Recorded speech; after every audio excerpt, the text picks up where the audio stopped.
2 दिन पहले तुर्की बिरादर इस्लामी तुर्की मुल्क में मैंने टिकट खरीदा हुआ और मुझे बताया गया कि आप ट्रांजिट में तुर्की की जमीन पर पाकिस्तानी होते हुए कदम नहीं रख सकते। किस तरह से हाफिज सईद और सैयद सलाउद्दीन भी बाहर घूमते फिरते नजर आए।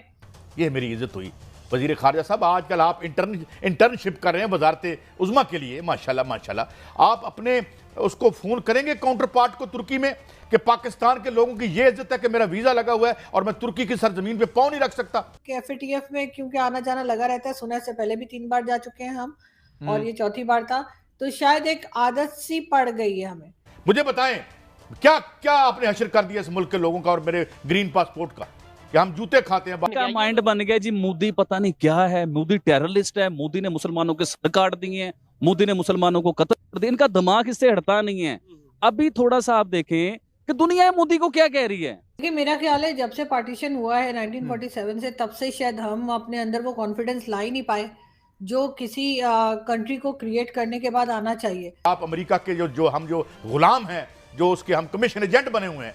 बड्डी साहब, मैं ये खबर तोड़ना चाहता था कि इनकी वजह से, इस करप्ट रूलिंग एलीट की वजह से पाकिस्तान के लोगों की कोई औकात नहीं रहेगी बाहर। सऊदी अरेबिया, जहाँ पे आपका मक्का मदीना है, जहाँ पे हज होते हैं, आपके उम्रे होते हैं, वो मोदी को अच्छा कह रहे हैं। प्लीज तुर्की से पूछ के बताएं कि क्या पाकिस्तानी नेशनल पर उसने पाबंदी लगा दी है। अगर लगा दी है तो डिक्लेयर करें, अपना ये कारनामा हमें बताएं ताकि हम टिकट खरीद के जलील ना हो। हेलो दोस्तों, जैसा कि आपने क्लिप में देखा कि पाकिस्तानी मीडिया ये चर्चा कर रहा है कि तुर्की हमें वीजा होने के बावजूद अपने यहाँ आने नहीं दे रहा।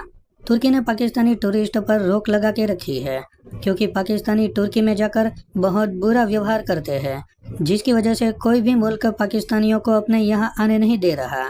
वहीं दूसरी ओर यूक्रेन की विदेश मंत्री 4 दिवसीय भारत की यात्रा पर आई हुई है। दिल्ली पहुंचने पर उनका जोरदार स्वागत किया गया। इस अवसर पर यूक्रेन की विदेश मंत्री ने कहा है कि मुझे लगता है कि विश्व गुरु के रूप में भारत वास्तव में नंबर 1 है। इससे पहले उन्होंने ट्वीट करके बताया था कि भारत की यात्रा पर आकर बहुत खुशी हुई, वो भूमि जिसमें कई ऋषियों और संतों को जन्म दिया। आज भारत विश्व गुरु, वैश्विक शिक्षक और मध्यस्थ बनना चाहता है। तो चलिए दोस्तों, आगे इसी पर पाकिस्तानी मीडिया का रिएक्शन देखते हैं। मैंने खबर ब्रेक करनी है। पहली बात तो बिलावल भुट्टो साहब ये है कि आपकी वालदा मोहतरमा शहीद बेनज़ीर भुट्टो के खिलाफ पंजाब के चीफ एग्जीक्यूटिव एक जज को हुक्म दे रहे थे और वो सुन रहा था, और वो जिसके साथ आप बैठे हुए हैं। आज आप उन्हीं लोगों के साथ बैठे हुए हैं जिनके खिलाफ कभी आप लड़ा करते थे। और दूसरी बात मैं आपसे पूछना चाहता हूँ, आप वजीर खारजा हैं। कल 2 दिन पहले तुर्की बिरादर इस्लामी तुर्की मुल्क में मैंने टिकट खरीदा हुआ और मुझे बताया गया कि आप ट्रांजिट में तुर्की की जमीन पर पाकिस्तानी होते हुए कदम नहीं रख सकते। ये मेरी इज्जत हुई।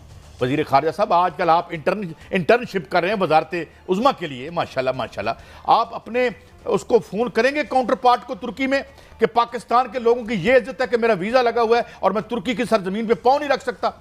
मैंने जब उस औरत से पूछा, मैंने कहा अगर मेरा अमेरिका का वीजा लगा हुआ है, ये लो अमेरिका का वीजा है, मैं फिर भी तुम्हारी सरजमीन पे, कहते नहीं ये इज्जत है। रोज आप भाग रहे हैं, इधर जा रहे हैं, उधर आनियां जानियां। मुझे बताएं क्या क्या आपने हशर कर दिया इस मुल्क के लोगों का और मेरे ग्रीन पासपोर्ट का कि हम जूते खाते हैं बाद में। और हाँ भट्टी साहब, ईरान को मैं मान गया, उसने कहा अब हम भाई हो, तुम जहां कहोगे हम तुम्हें लेके जाएंगे। और 10 रुपए का लीटर पेट्रोल बेच रहा है और आप अमेरिका के जो गुलाम हैं, जो उसके हम कमीशन एजेंट बने हुए हैं। बड्डी साहब, मैं ये खबर तोड़ना चाहता था कि इनकी वजह से, इस करप्ट रूलिंग एलीट की वजह से पाकिस्तान के लोगों की कोई औकात नहीं रहेगी बाहर। अब आप बात करें। भाई साहब, मैं अदब एहतराम से, आप बाहर कह रहे हैं, मैं कह रहा हूं पाकिस्तान में कोई औकात नहीं है। वो बात सवाए उन लोगों के जो माफिया का हिस्सा है। बिलावल भुट्टो साहब, अदब एहतराम से आप कह रहे हैं वो जज बैठे हैं, आप जिस शहबाज शरीफ के साथ बैठे थे उससे तो पूछे कि शहीद बेनज़ीर भुट्टो के पंफलेट किसने तकसीम किए थे।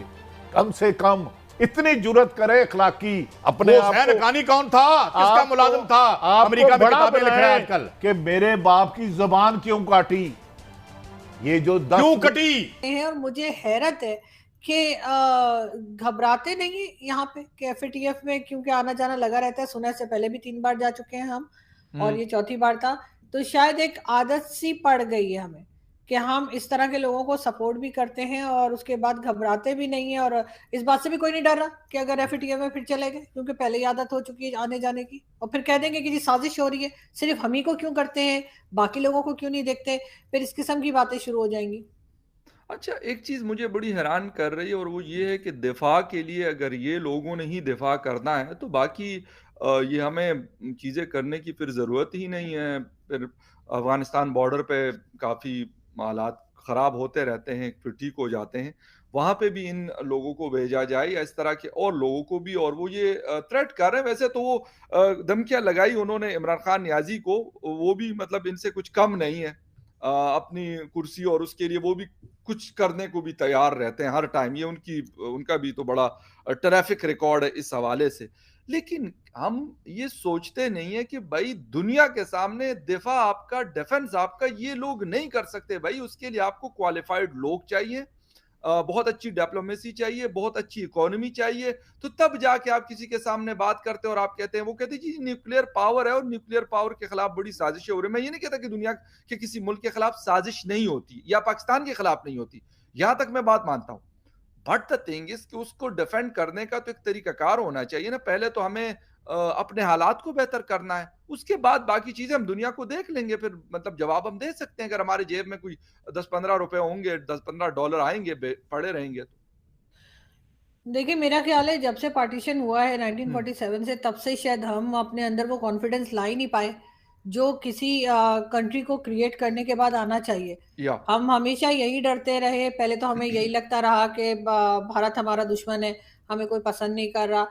एक एक नेचुरल सी चीज है, वैसे वो हमें क्यों पसंद करेंगे अगर आप किसी के मुल्क को तोड़ेंगे और अपनी एक अलग कंट्री बनाएंगे, चाहे वो हम हो, चाहे हमारे यहाँ जैसे बलूचिस्तान की या सिंधु देश की बात होती है तो हमें कितना बुरा लगता है। एज अ हम्म, सिविलियन हमें बुरा लगता है, हम ना तो फौज से ना गवर्नमेंट से, फिर भी सुन के हमें अच्छा नहीं लगता कि जी बात हो रही है कि जी हमारी कंट्री के हिस्से कर दें। लेकिन हमने सबसे पहले ये अपने आप को समझाने की कोशिश ही नहीं की कि जी हमने कंट्री बना तो ली है, अब इसको सबसे पहले संभालना है। कोई चीज बना लेना जो है वो कमाल नहीं होता, उसके बाद अगर आप उसको अच्छे तरीके से चला सके, तब आपने दुनिया को ये साबित करना था कि आपने जो फैसला किया था 1947 में वो सही था, क्योंकि आपने इतना डेवलप कर दिया होता कंट्री को, एजुकेशन वाइज अच्छा हो गया हम्म, होता, इकोनॉमी अच्छी हो गई होती, तो आप कहते कि मुसलमानों ने एक अलग मुल्क बनाया और उसके बाद देखिए कि किस तरह से प्रोग्रेस हुई, कैसे तरक्की की। हम भारत को भी दिखा सकते थे और भारत में रहने वाले मुस्लिम्स को भी दिखा सकते थे, लेकिन हमारे साथ अनफॉर्चुनेटली उल्टा हुआ। अब हमारे यहाँ से सभी को मालूम है कि लोगों की क्या हालत है और लोग किस तरह से परेशान हो रहे हैं। तो अब सबसे पहले तो अपने आप को समझाना होगा कि हम क्या चीज कर रहे हैं और हम हम्म। क्या बता रहे हैं अपने आप। हम अपने दुश्मन खुद ही हैं, किसी दूसरे की जरूरत ही नहीं है यहाँ पर। एग्जैक्टली मुझे इस बात की समझ नहीं आती कि हमें कुछ अरसे के बाद याद आ जाता है कि यार इन लोगों को निकालो और इनके जरिए शायद दूसरे पॉलिटिकल पार्टीज को या किसी को डराओ। मैं इमरान खान साहब के नैरेटिव से किसी सूरत भी उसको मैं सपोर्ट नहीं करता और न करना चाहिए, बल्कि मैं किसी और के नैरेटिव को भी सपोर्ट नहीं करता जिससे इस पाकिस्तान को नुकसान पहुंचता है। लेकिन इस नैरेटिव से भी मेरे मुल्क को फायदा तो बिल्कुल भी नहीं होता।